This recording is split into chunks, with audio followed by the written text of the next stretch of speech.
नमस्कार दोस्तों, कैसे हैं आप। मैं तारा आज आपको सुनाने जा रही हूँ शैलेश मटियानी जी की एक बहुत इंटरेस्टिंग कहानी, प्रेत मुक्ति।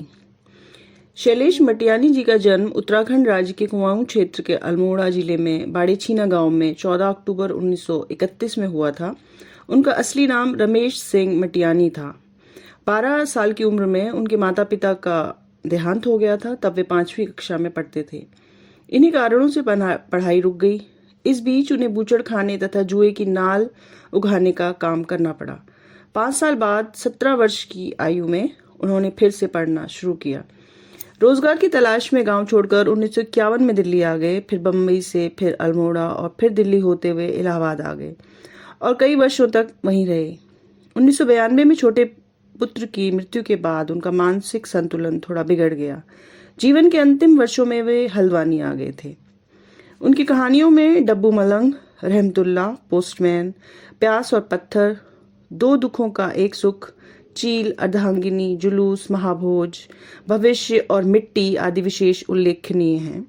उनके प्रसिद्ध उपन्यास हैं बोरीवली से बोरी बंदर, कबूतरखाना, हौलदार, बारूद और बचुली, बेला हुई अबेर आदि। उन्हें अपने पहले ही उपन्यास बोरीवली से बोरीबंदर तक के लिए उत्तर प्रदेश सरकार द्वारा पुरस्कृत किया गया। अन्य अनगिनत पुरस्कारों के अलावा उन्हें उत्तर प्रदेश हिंदी संस्थान का प्रेमचंद पुरस्कार, फणीश्वर नाथ रेणु पुरस्कार और कुमाऊं विश्वविद्यालय द्वारा डी.लिट की मानद उपाधि भी दी गई थी। तो आज मैं आपको सुना रही हूँ शैलेश मटियानी जी की लिखी कहानी प्रेत मुक्ति। केवल पांडे आधी नदी पार कर चुके थे। घाट के ऊपर के पार्ट में अब उतरते चौमास में सिर्फ घुटनों तक पानी है। हालांकि फिर भी अच्छा खासा तेज है धारा में। एकाएक ही मन में आया कि शाम के सूर्य देवता को नमस्कार करें। जलांजलि छोड़ने के लिए पूर्व की ओर होते ही सूर्य और आंखों के बीच कुछ धूमकेतु सा दिखाई गया। ध्यान देने पर देखा उत्तर की ओर जो शूद्रों का शमशान है बौंडसी, वहीं से धुआं ऊपर को उठ रहा है और हवा की वजह से दिशा में धनुषाकार झुककर छिदिर मिंदिर बादलों का सा गुच्छा बनाता सूर्य के समानांतर धूमकेतु की तरह लटक गया है। ओम विष्णु विष्णु विष्णु। केवल पांडे के घुटने पानी के अंदर ही आपस में टकरा गए और अंजलि में भरा जल ढीली पड़ी उंगलियों में से रिसकर नदी में ही विलीन हो गया। उनके अर्धचेतन में कहीं से एक आशंका तेजी से उठी। बेचारा किशन राम ही तो नहीं मर गया। किशन राम की याद आते ही उन्हें अपने घुटने नदी के प्रवाह में कांपते से मालूम पड़े। पुरोहित पंडित केवलानंद पांडे को लगा कि उनके और सूर्य के बीच में धूमकेतु नहीं बल्कि उनकी हलिया किशन राम की आत्मा प्रेत की तरह लटकी हुई है। कुछ पल सुयाल नदी के पानी से अधिक अपने ही में डूबे रह गए। किशन राम के मर्रे होने का अनुमान जाने कैसे अपना पूरा आयाम बनाता चला गया। गले में झूलता जनेऊ, माथे में चंदन तिलक और रक्त में घुला सा जातीय संस्कार। बार बार महसूस हो रहा था कि ऊपर शमशान में अछूत के शव की हड्डियों को बहाकर लाती सोयाल नदी का अशुद्ध जल उनके पांव से टकरा रहा है। हो सकता है ऊपर से अजला मुर्दा ही नीचे को बहा दिया जाए और वही पांव से टकरा जाए। नदी के तेज प्रवाह में लकड़ी के स्लीपर की तरह घूमते और बहते जाते शव उन्होंने कई बार देखे हैं, विशेषकर बनारस में संस्कृत पढ़ने के दिनों में। हालांकि इधर से सुयाल पार करते ही गांव से लगा जंगल शुरू हो जाता है। अब सूरज के ढलने के आसपास के समय ऊंचे ऊंचे चीड़ वृक्षों की छायाएं, दूर ढलानों पर गाय बकरियों के झुंड चरते दिखाई पड़ रहे थे। कुछ देर यूं ही दूर तक देखते आखिर नदी पार करके अपने गांव की ओर बढ़ने की जगह केवल पांडे तेजी से इस पार ही लौट आए। उन्हें लगा आगे की तरफ का पानी चीर सकने की क्षमता उनके घुटनों में नहीं रह गई है। धुआं देखने से पहले भी आधी नदी पार करते समय न जाने अचानक ही क्यों किशन राम की याद आई थी कि उन्हें लगा था कि वो नदी के घाट को अपने पांव से ठीक वैसे ही चीर रहे हैं जैसे किशन राम हल्की फाल से खेत को चीरता है। अब भी बिना किसी कारण के ही आखिर क्यों उनकी कल्पना में आशंका का यह धूमकेतु एकाएक उभर आया है कि जरूर किशन राम ही मर गया होगा और उसी का शव जलाया जा रहा होगा। हो सकता है चिता न जल रही हो, नदी के किनारे मछली मारने वालों ने ही आग लगा रखी हो। केवल पांडे का मन हुआ किनारे का जल हाथों में लेकर उसे देखे। उन्हें याद आया जब कभी हल जोते जोते बैल थाम कर किशन राम उनके पास आ जाता था सुरती फांकते उसके मैले चीकट कपड़ों से भी ठीक वैसे ही तीखी गंध फूटती मालूम पड़ती जैसे सुरती की गांठ तोड़ने में फैलती है। कहीं ऐसा न हो पानी से भी वैसे ही गंध फुटाए। अपनी अजीब अजीब सी कल्पनाओं पर केवल पांडे को हंसी आने को हुई, मगर आई नहीं। किशन राम को लेकर जो कमजोरी उनके मन में है वही पिछले कुछ समय से उन्हें लगातार दो मन वाला करती चली जा रही है। उसकी मृत्यु की आशंका से यूं एकाएक जुड़ जाने के कारण ही मन अपनी स्वाभाविक स्थिति खो बैठा है, ऐसा उन्हें लगा। और अब वो नदी पार करने की जगह बिनसर पहाड़ की दिशा में यानी उत्तर की ओर किनारे किनारे चलने लगे। शमशान लगभग एक फर्लांग दूर ही था वहां से। खुले मैदान की भुरभुरी मिट्टी में रेंगती गर्भवती नागिन जैसी नदी सुयाल भी अब उल्टी दिशा को लौटती महसूस हो रही थी। सूरज की किरणों के पानी की सतह पर हवा से कांपने की स्थिति में नदी को कैसे अपना रुख पलटती सी मालूम पड़ती है। और तब किनारे किनारे कुछ फासला रखकर चलते रहिए तो चंद्रमा की तरह नदी भी अपने साथ साथ चलती दिखती है। ऐसे में हो सकता है इसी बीच किशन राम का शव अध जला ही बहा दिया गया हो तो वह भी उत्तर की ओर वापस लौटने लगे। कुछ दूर आगे बढ़ते ही सामने की एक गहरा ताल दिखाई दिया तो लगा कहीं ऐसा न हो शव यहाँ तक बह आया हो और मछलियां उसे नोच रही हो। एक बार गहराई तक उस ताल में झांककर केवल पांडे और भी तेजी से चलने लगे ताकि आशंका का समाधान हो जाए तो मन को भी इस भ्रम से मुक्ति मिले। धोती के किनारे को उन्होंने कंधे पर डाल दिया ताकि नीचे झुककर ताल में झांकने की में सुविधा रहे। सुयाल कभी देखी हो किसी ने तो वह जानता है कि कार्तिक के शुरू में जबकि बाढ़ की ऋतु बीत चुकी होती है तब इसका जल कितना पारदर्शी हुआ रहता है। लेकिन चूंकि अभी बरसात को बीते कुछ अधिक समय नहीं बीता होता है इसलिए आसानी से इसके प्रवाह में पांव टिकते नहीं। और देखिए कि जैसे पहाड़ की कई औरतें चांदी के रुपयों की माला पहनती हैं, कुछ दूरी तक डोरी, फिर पहला रुपया, इसके बाद फिर कुछ दूर तक डोरी और फिर चांदी का दूसरा रुपया। लगभग वैसी ही दूरी सुयाल नदी में है। जहां से निकलती है वहां से कुछ दूरी तक नदी की सी आकृति, फिर पहला ताल, उसके बाद फिर कुछ दूर तक वही प्रकृति के गले में की डोरी और फिर दूसरा ताल। और यही सिलसिला जब तक कि कोसी में मिल न जाए चलता रहता है। केवल पांडे की जजमानी का भी कुछ ऐसा सिलसिला है कि कहा जाए कि लगभग जहां तक सुयाल जाती है किनारे की ऊंची चट्टान से ताल में झांकने लगे तो बड़ी मछलियों का ताल के तल में घूमना और छोटी छोटी मछलियों का पानी के भीतर से कंकड़ों की तरह पुटुक करके सतह से भी एक आध बलिष्ठ ऊपर उछलकर फिर पानी में ही गिरते हुए वृत्त पर वृत्त बनाना वो देखते ही रह गए। याद आया कि जब जनेऊ नहीं हुआ था कभी कभी ताल में किशन राम के साथ मछलियां मारते वक्त अन्य शूद्र हम उम्रों के साथ खुद भी कूद पड़ते थे। घर में कोई मछली खाता नहीं था लेकिन बेहोश सी मछलियों को पकड़ने में मजा आता था। रामबाण के पत्ते कूटकर पानी में डाल दिए जाते थे। मेड़ बंधे पानी में साबुन का सा झाग उतर आता था और आधी बेहोश सी मछलियां सतह पर चक्कर काट रही होती थी। हथेलियां फैलाने पर ही पकड़ में आ जाती थी। केवलानंद पांडे और किशन राम की उम्र में कोई खास फर्क नहीं था। शायद 2-3 वर्ष बड़ा हो किशन राम, मगर केवल पांडे की तुलना में बहुत जल्दी ही बूढ़ा दिखने लग गया था। 65वां वर्ष पार करते हुए भी पांडे के गोरे ऊंचे ललाट का तिलक रेखाओं में नहीं डूबता है, मगर किशन राम की कमर झुक गई। बचपन से ही किशन राम को देखा, एक ही जंगल के पेड़ों के साथ साथ आकाश की ओर बढ़ने की तरह। किशन राम के पिता की 3 पत्नियां थी और बहुत बड़ा परिवार। खाने पहनने को पूरा पड़ता नहीं था। दूसरों के यहाँ मेहनत मजदूरी का ना खत्म होने वाला सिलसिला दिन रात कंधों पर लदा रहता। पांडे जी को याद नहीं पड़ता कभी उन्होंने किशन राम में किशोरावस्था की चंचलता या जवानी के आवेग को उसके चेहरे या उसकी आंखों से फूटता हुआ देखा हो। जब भी देखा हल या हथौड़े हंसिए की मुठ थामे काम में जुटा हुआ देखा। किशोरावस्था गांव में गुजार कर मिडिल पास करके केवल पांडे पहले मामा के यहाँ नैनीताल और फिर वहां से अपने होने वाली पत्नी के पिता के पास बनारस पढ़ने चले गए। नैनीताल से हाई स्कूल किया, बनारस से शास्त्री करके फिर घर ही लौट आए। छोटे भाई सभी पढ़ रहे थे और पिताजी बहुत ही बूढ़े हो चुके थे। यजमानी बहुत बड़ी थी और उसे संभालना आर्थिक और नैतिक दोनों दृष्टियों से उनके लिए जरूरी था।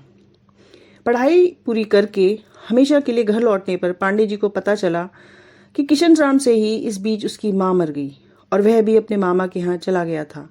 मामा लोहार थे, मगर किशन राम सिर्फ किसानी या ओढ़गिरी जानता था और गर्म लोहा पीटने से अपने दाएं हाथ की उंगलियां पिटवा बैठा था। हाथ बेकार हो गया तो मामा ने भी भगा दिया और वहां से पत्नी को लेकर ससुराल चला गया। ससुराल वालों ने भी अपनी बेटी यानी उसकी घरवाली भवानी को तो रोक लिया, पर उसे अकेला विदा कर दिया।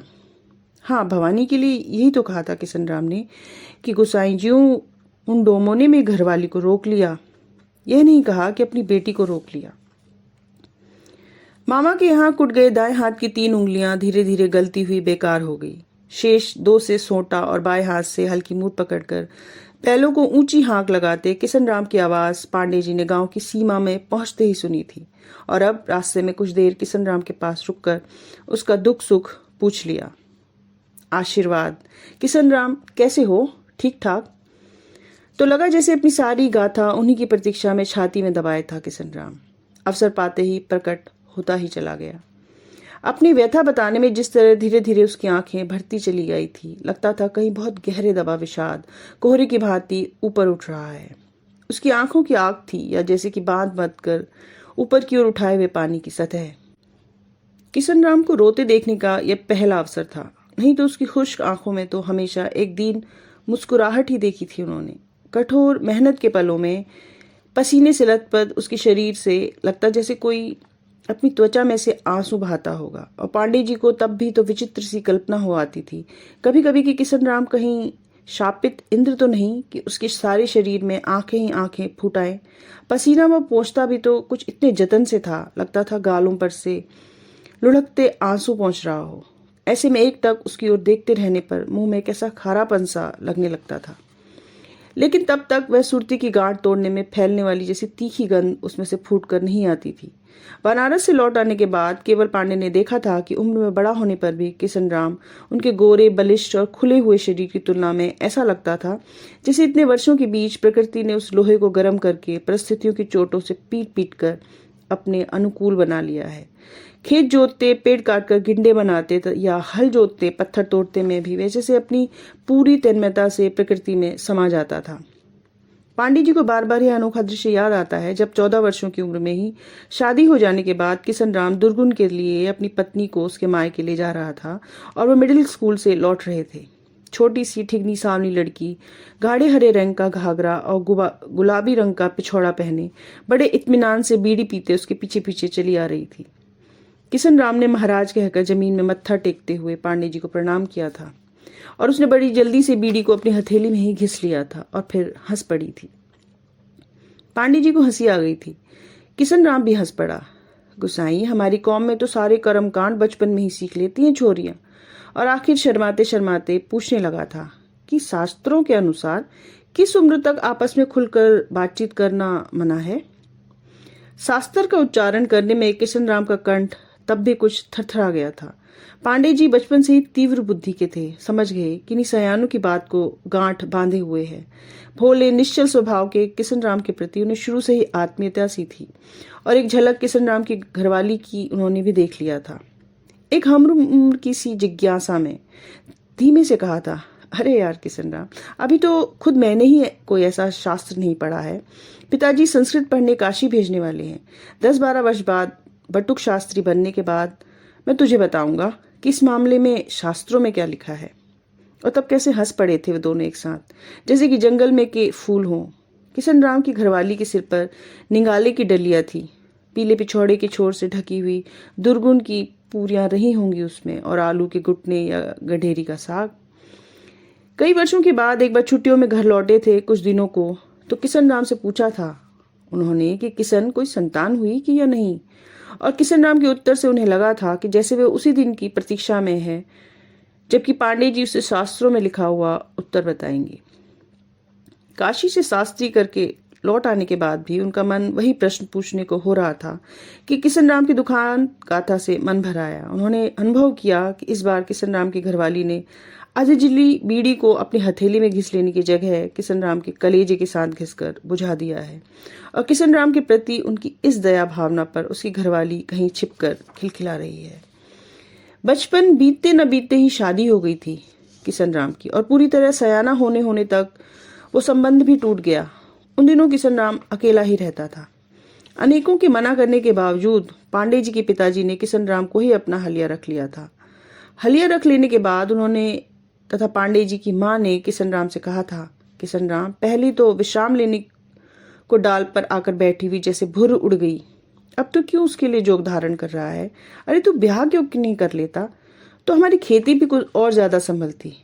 बिना जोड़ी का बैल तक नहीं खिलता रे। तो हलिया है, नहीं करता दूसरा ब्याह तो पहली को ही लौटा ला। किशन राम अच्छी तरह जानता था, एक तो बिन घरवाली का हलिया वैसे ही पूरा रम नहीं कर पाता गुसाइयों के खेत में, उस पर उसका तो दायां हाथ भी पूरा नहीं लगता है। लेकिन भवानी, शेष जीवन में उसके फिर से आने की संभावना अब सिर्फ कल्पना में ही हो सकती थी। तब आखिर उसने एक दिन हाथ जोड़कर अपनी अयोग्यता को स्वीकार कर लिया था और कहा, मैं अभागा तो अपने हाथ से झड़ा हुआ ही नहीं लौटा पाया, कलेजे से झड़ चुकी कैसे लौटाऊं? और उन दिनों गांव भर में यह बात फैल गई थी कि सयानी औरत का मन भी कैसा कोमल होता है, माँ का जैसा। खुद कुसुमावती बहुरानी ने ही अपने हाथों से किशन राम के आंसू पोंछ दिए। ब्राह्मणी, वह भी पुरोहित घराने की, और अपने हाथों शूद्र के आंसू पहुंचे। लेकिन भैरव पांडे जी ने ही ये कहा था कि वह अशुद्ध होना नहीं, शुद्ध होना है। केवल पांडे के पूछने पर कुसुमावती की आंखें फिर गीली हो आई थी। बोली थी, दुख सभी का एक ही होता है केवल। मैंने आंसू पहुंचे तो मेरे पांव के पास की मिट्टी उठाकर माथे से लगाते हुए बोला था, किशन राम, बुराणजीव, पारसमणि ने लोहे का तसला छू लिया है। मेरे जन्म जन्म के पापों का तारण हो गया है। शूद्र में जन्मा है मगर बड़ा मोह, बड़ा वैराग्य है किसनिया में। भवानी ने तो अपना नाम मिट्टी में मिला दिया, इस भोला भंडारे को उजाड़ कर चली गई। पांडे जी अनुभव करते रहे थे कि कहीं भवानी के प्रति किशन राम में बहुत प्यार था और इसलिए ही ये इतना विराग है। उन दिनों हफ्ते हफ्ते किशन राम अपने कपड़े भी धो लेता था, भोजन भी रोज समय पर कर लेता था। खेतों में काम होता तो पांडे जी के घर से ही रोटियां जाती थी और बहुत ही प्यार से और विनम्र भाव से किशन राम केवल पांडे की बहू से कह देता था, बुराण जी, रोटियां मुझे टाइम से ही देना। एक दिन खेत जोतने से निपट कर किशन राम सुयाल के किनारे कपड़े धो रहा था। लंगोटी पहनकर शेष कपड़े सूखने डाल रखे थे और यजमानी से लौटते पांडे जी आए थे। उनके नदी पार करते समय वह जल्दी जल्दी पानी से अलग हट गया था और उसके पांव का छुआ जल उन्हें न लगे। पांडे जी ने यजमानी से मिली मिठाई में से कुछ मिठाई उसे दी थी और कहा था, किशन, अच्छा नहीं किया भवानी ने, नहीं तो तुझे अपने हाथों से खाना पकाने और कपड़े धोने से मुक्ति मिलती। और तू मैं तो साथ मछलियां पकड़ते थे, अब तो यो नदी छोड़ के अलग क्यों होने लगा? इतनी दूर तक छूत मैं नहीं मानता रे। किशन राम के हाथ जुड़ाए थे और होठों पर हल्की सी हंसी। महाराज, जिस दिन बड़ी बुराण जी की सोने की छड़ी जैसी उंगलियों का स्पर्श पा लिया मेरी आंखों ने, उस दिन से कलेजे की जलन से कुछ मुक्ति मिल गई। इतना ही बहुत है, नहीं तो कहाँ अपवित्र, कहाँ पवित्र। तो ये भाग एक यहीं समाप्त करती हूँ। आगे सुनेंगे कि पंडित जी और किशन राम की दोस्ती आगे भी ऐसे ही रहती है या जाति कुल के बंधनों से आड़े आते हैं।